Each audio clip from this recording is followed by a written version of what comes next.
Doctor صاحب اگر آپ ہمیں کوئی پرسنٹیج بتا دیں کہ آپ کے پاس بچے، خواتین اور مرد سب سے زیادہ کینسر کن میں دیکھا جاتا ہے، اور کوئی اگر ایج ٹھیک ہے. بچے تو جی 11% جو ہمارا پیشنٹ لوڈ ہے وہ بچے ہیں. اس میں 2 سال کی عمر سے اوپر آتے ہیں اور پھر یعنی جب تک وہ ایڈلٹہڈ تک پہنچتے ہیں سب میں ہی مختلف قسم کے کینسرز ہوتے ہیں. اکیوٹ لیوکیمیاز ہیں، لمفوماز ہیں، ہاجکنز لمفوماز ہیں، یہ سارے دیکھے جاتے ہیں. بون کے ٹیومرز آتے ہیں بچوں میں.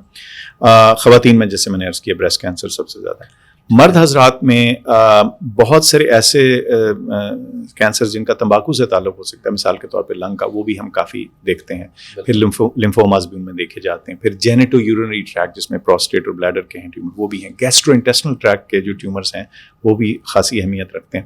تو مردوں میں وہ 50% والا کوئی ایک الگ سے نہیں ہے، 4-5 مختلف کینسرز ہیں جو اپنا پرسنٹیج میں پورا اس کو پورا کرتے ہیں. خواتین میں بریسٹ زیادہ تر ہے.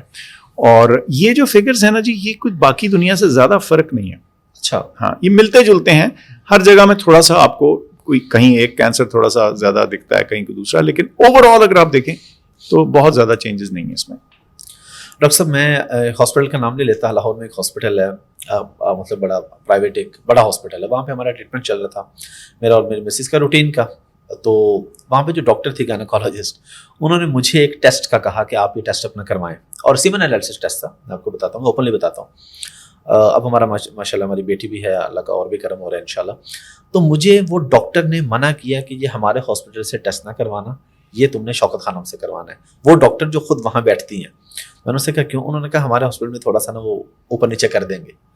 اور یہ مجھے بڑی پازیٹیو چیز لگی کہ ایک اس ہاسپٹل کی ڈاکٹر کہہ رہی کہ میرے ہاسپٹل سے نہ کرواؤ، تم شوکت خانم سے جا کے کرواؤ. تو کیا ایسی چیز ہے کہ جس کی وجہ سے یہ ٹرسٹ لیول بلڈ ہوتا ہے؟ اور کیا شوکت خانم بھی کوئی کمیشن وغیرہ دیتا ہے ڈاکٹرز کو جس طرح؟ پہلے آپ کے اس سوال کا جواب تو میں پہلے دے دوں. بالکل بھی نہیں. ہم اس کمیشن کے چکر میں پڑتے ہیں. میں جانتا ہوں تو وہ اتنی اچھی ہے کہ میں حیران ہو گیا کہ یار اتنے نیک لوگ بھی دنیا میں موجود ہیں. ہم ہمیشہ کہتے ہیں کہ ہم ٹیسٹ کو صرف اس لیے کہتے ہیں ہم سے کروائیں. 2 چیزیں، ایک یہ کہ ہم سمجھتے ہیں کہ معیاری ٹیسٹ ہو، اور دوسرا یہ کہ جو آپ ٹیسٹ کروا رہے ہیں اگر اس میں سے کچھ مارجن ہوگا بھی تو وہ کہاں جائے گا؟ ادارے کو واپس آئے گا. تو ہمیں اپنا ادارہ چلانے میں آسانی ہوگی، تو اس لیے یہ پریفر کیا جائے. اچھا، معیار کو مینٹین کرنے کے لیے جی بہت سی چھوٹی چھوٹی چیزیں.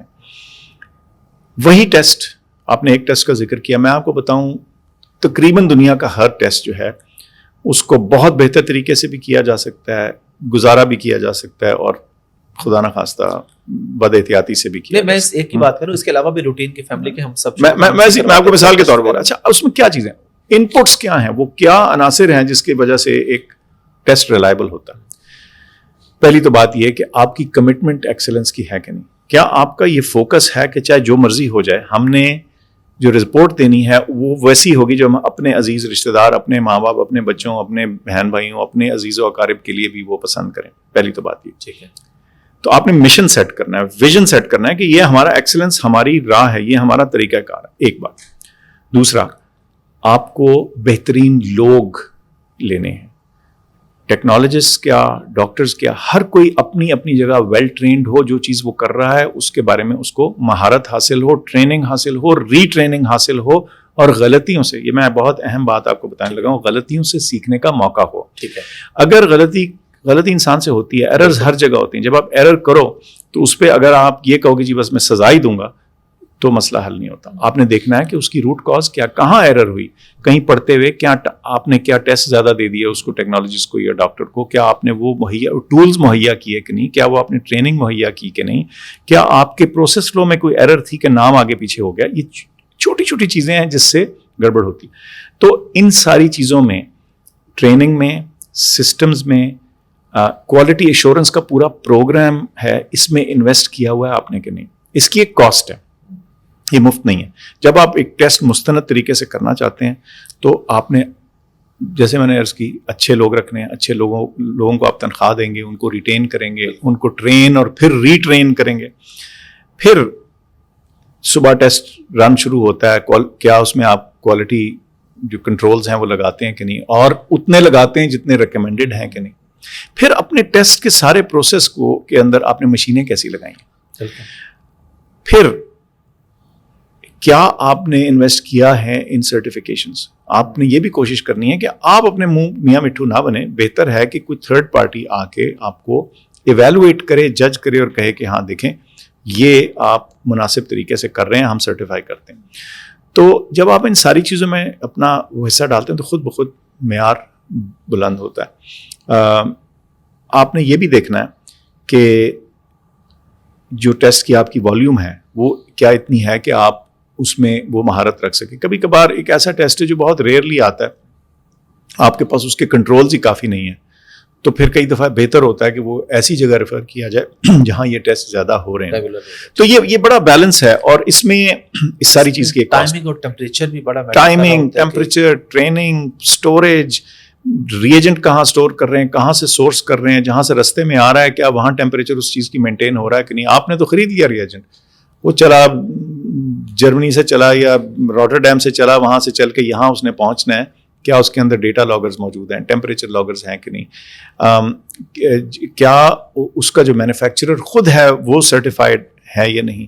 اتنی چھوٹی چھوٹی چیزیں کہ میں آپ کو بتا نہیں سکتا. جب آپ اس میں گھستے ہیں تو آپ کو احساس ہوتا ہے کہ یہ پورا سمندر ہے. بلکہ میں یہاں یہ بات بتانا چاہوں گا کہ میں نے وہ ٹیسٹ سیمن انالیسس پہلے ایک اور جگہ سے بھی کروایا تھا, اور چند دنوں بعد شوکت خانم سے تو بڑا میجر ڈفرینس تھا. تو پھر اس کے بعد سمجھ آ گئی. اچھا اس میں یہ بھی ڈونیشن کا ایک طریقہ کار ہے کہ اگر جی بالکل میں جیسے عرض کی کہ دیکھیے آپ کو ایک معیاری علاج کا پروفٹ خان صاحب کو تو نہیں جاتا. خان صاحب کیسے جا سکتے ہیں, خان صاحب سگنیٹری نہیں ہے جی کسی چیز کے, وہ تو آئی نو. تو مجھے اس کا سیریسلی جواب دینا, اگر میں نے کیجولی دے دیا تو اس پہ بھی کئی دفعہ لوگ جو ہیں کچھ شک ڈال دیتے ہیں.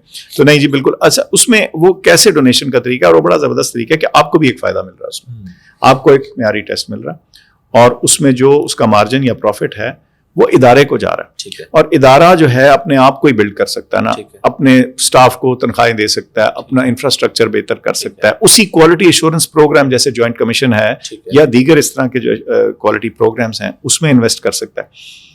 تو میں یہ سمجھتا ہوں کہ یہ وہ کسی طرح سے ہم خرما ہم ثواب والا کانسیپٹ تھوڑا سا ہے, اگر انڈائریکٹلی اس کو دیکھیں کچھ اس طرح سے ہے کہ آپ نے خود ایک چیز کنزیوم بھی کیا, آپ نے بھی فائدہ اس کا لیا, لیکن ساتھ ساتھ آپ نے ثواب بھی کمایا اس کا. بالکل ٹھیک ہے.